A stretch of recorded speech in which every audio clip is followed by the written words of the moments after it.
Transforming your mindset. Transforming your mindset is one of the best and crucial part in English speaking. ये होता कैसे है कि somehow somewhere we are too much dependent on others. Crutches का meaning you ask me after this. Crutches का मतलब है taking help of something, taking balance of something to lead your life ahead. Why are we so dependent? So the thought which I want you to inculcate in your mind today, it is to be self-reliable. Like you are only dependent on yourself, no any other person. So the thought begins like this. Other people get things done. बाकी जो लोग होते हैं वो चीज़ें करवा लेते हैं. I can do things on my own. You should say these words to yourself. Nobody else but yourself. I can do things on my own. I can travel on my own. I can do things on my own, absolutely. And sometimes when you are used to certain way of working, you feel like you can't become like you can feel like you can't do something. So some are the things which can be like that कि crutches की तरह काम कर रहा है. मतलब जब आप खुद पे ट्रस्ट नहीं कर रहे, खुद पे इंडिपेंडेंट नहीं हो, तो you feel dependent on others. It is like crutch. Crutch मतलब जो मेडिकल हॉस्पिटल्स में यूज़ नहीं करते, to hold the wheelchair और to take support of something to lead at. So I really felt like I get rid of those crutches. Crutches का मतलब है जब आप खुद अपने आप में पूरी तरीके से बिल्ड हो जाते हैं, then you really feel self supported by your own.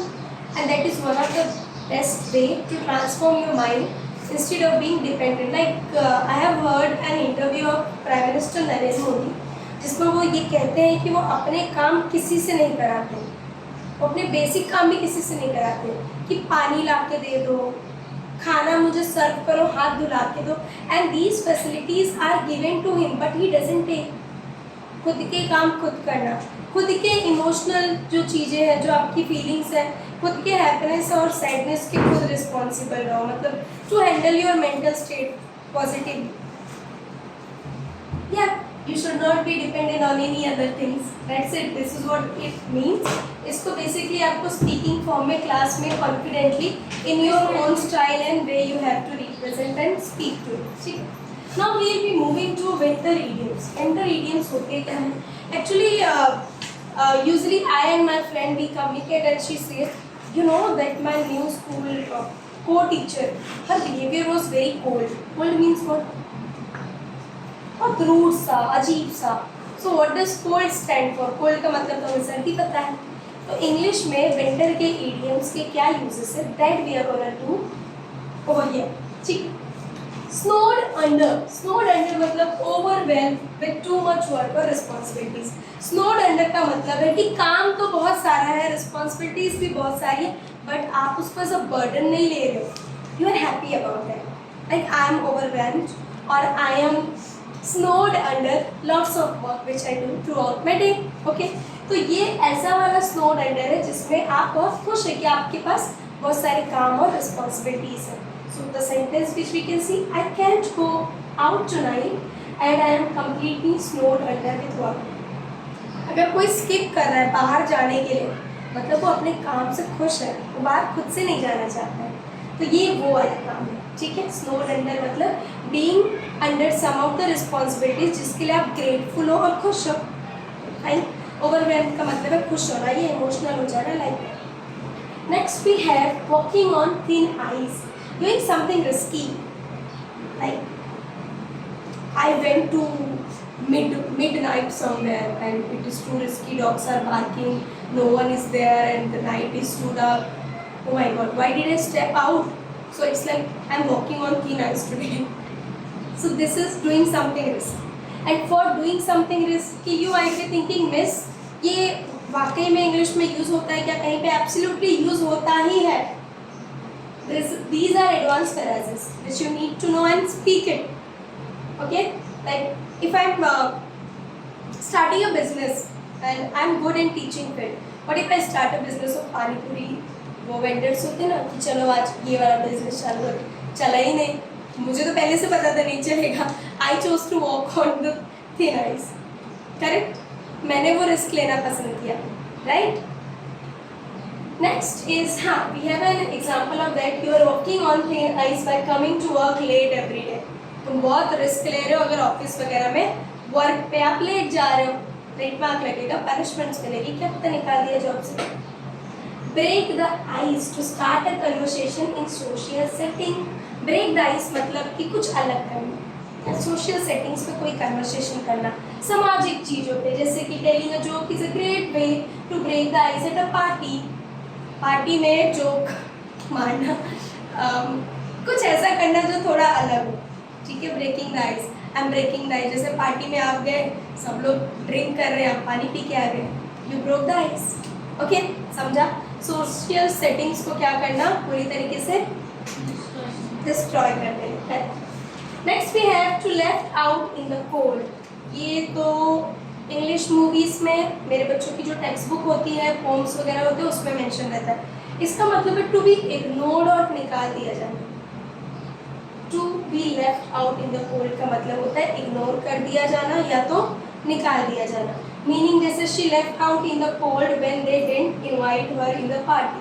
सबको इनवाइट किया, ऑफिस की एक लेडी है या एक वर्किंग स्टाफ है जिसको इनवाइट ही नहीं किया, बेचारी को एक्सक्लूड कर दिया गया, बाहर तो निकाल ही दिए, इग्नोर भी कर दिए, तो उनको कैसा फील हुआ. She left out in the cold. ठीक है, these are winter idioms. We'll move to this. Put something on ice. To delay or postpone.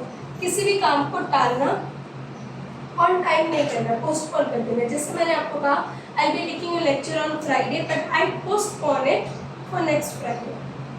So what did I do basically?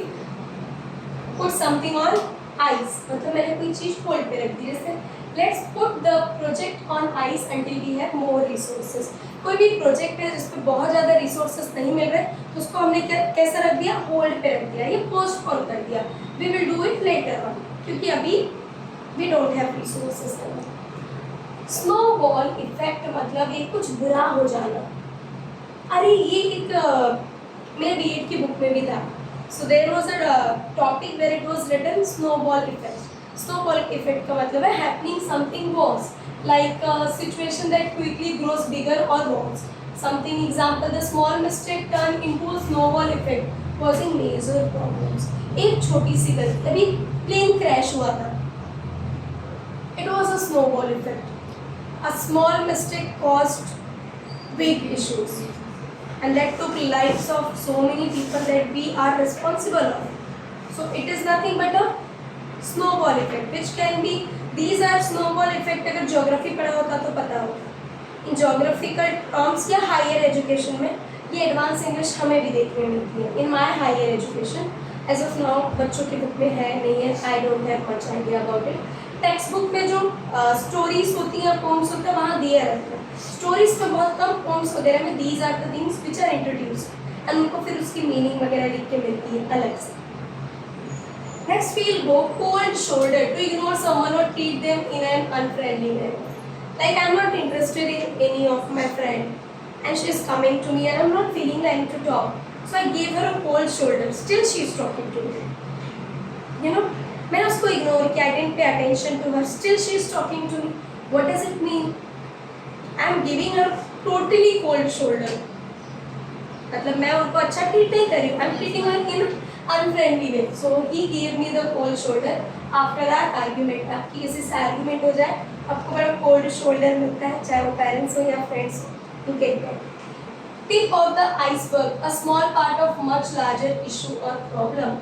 The complaints are just the tip of the iceberg. The real issues are deeper. The tip of the iceberg का मतलब होता है कि कोई ऐसी चीज़ या कोई ऐसी part of a problem जो बहुत बड़ी हो, but हम छोटा ही उसका पार्ट बना है. बट अगर हम उसको ज़्यादा एक्सप्लोर करेंगे, ज़्यादा बारीकी से जानेंगे, तो it is not only the tip of the iceberg, the problem is more bigger than the iceberg.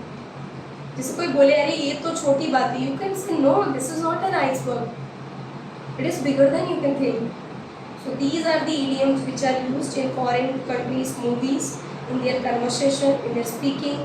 And हमारे इंडिया में जो टाइम्स ऑफ इंडिया न्यूज़पेपर आता है उसमें भी काफ़ी हाईली एडवांस इंग्लिश होती है.